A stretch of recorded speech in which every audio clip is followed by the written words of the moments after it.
நேற்றைய தினம் இந்த மாமன்றத்திலே கடந்த 5 ஆண்டுகளாக நாட்டிலேயே தலித்துகளுக்கு எதிராக அதிக கொடுமைகள் நடந்த மாநிலம் தமிழ்நாடு தான் என தமிழ்நாடுடைய சட்டமன்றத்தில் நேற்று மாண்புமிகு நம்முடைய பொதுப்பணித்துறை அமைச்சர் அவர்கள் ஒரு கருத்தை இங்கே பதிவு செய்திருக்கிறார்கள்.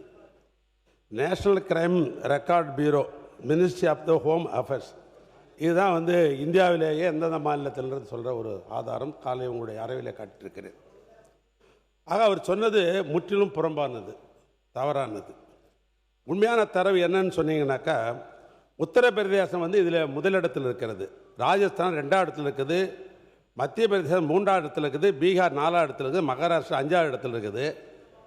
உதாரணம் சொல்லணும்னா, உத்தரப்பிரதேசத்தில் 5 ஆண்டுகளில் 71,000 வழக்குகள் பதிவாயிருக்கு, அதனால் முதலிடத்தில் அது இருக்குது.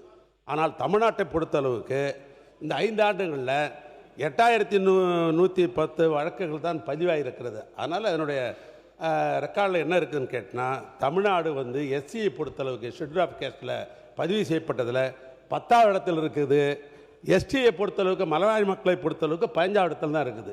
ஆக எங்களுடைய ஆட்சியில் கட்டுப்படுத்தி இருக்கிறோம். வழக்கு பதிவு செய்து அந்த அளவுக்கு லாண்டாடு நல்லா இருந்தால்தான் ஒன்றிய அரசாங்கத்துடைய இதில் இது இருக்குது. ஏற்கனவே இப்படி ஒரு பதவியாக சேர்க்கிறார். கிராமத்தில் ஒரு பழமொழி உண்டு, வாய் புளித்ததோ மாங்காய் புளித்ததோன்னு அப்படி அடிச்சு விட்டு போயிடுவார். புதுத்துறை அமைச்சர் இருக்கிறாரு, அது மாட்டும் ஒரு தவறான செய்தி. மாண்பு சட்டத்துறை அமைச்சர், மாண்பு பேரவைத் தலைவர் இல்லை, நேற்று அவர் அவருடைய டேட்டாவை கொடுத்து முடிச்சிட்டார். ஏதோ சொன்னார் எல்லா வழக்குகளும் வழக்கெல்லாம் பதிவு செய்யப்படவில்லை.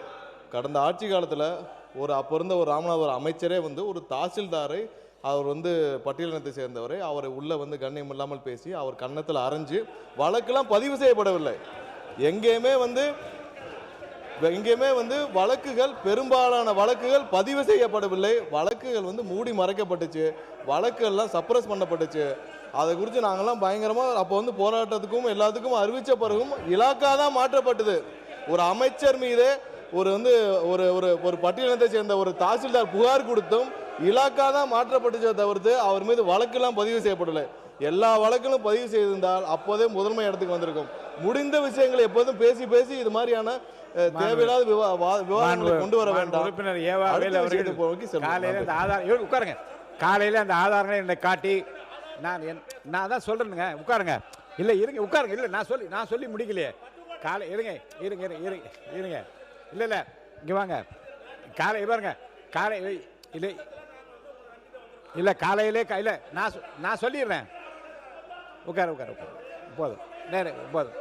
இல்லை காலை உட்காருங்க. காலையிலே ஒரு உறுப்பினர் நான் என்ன பேச விடுங்க, உட்காருங்க. No, I am not allowing you to speak. உட்காருங்க, நான் சொல்லி முடிச்சிடுறேன். உட்காருங்கன்னா உட்காரணும். உட்காருங்க. உறுப்பினர் ஏவாவேல் அவர்கள் காலை இந்த ஆதாரத்தை காட்டினார். ஏற்புடைய ஆதாரமாக இருந்ததால் காட்டுங்கள் என்று சொல்லிவிட்டேன். நேற்று பொதுப்பணித்துறை அமைச்சர்கள் சொன்னிய ஆதாரத்தை ஒட்டி உங்கள் ஆதாரத்தை காட்டி இருக்கின்றீர்கள். அது அவை குறிப்பில் இருக்கும். அது தண்டி வேறு விவாதங்கள் வேண்டாம்.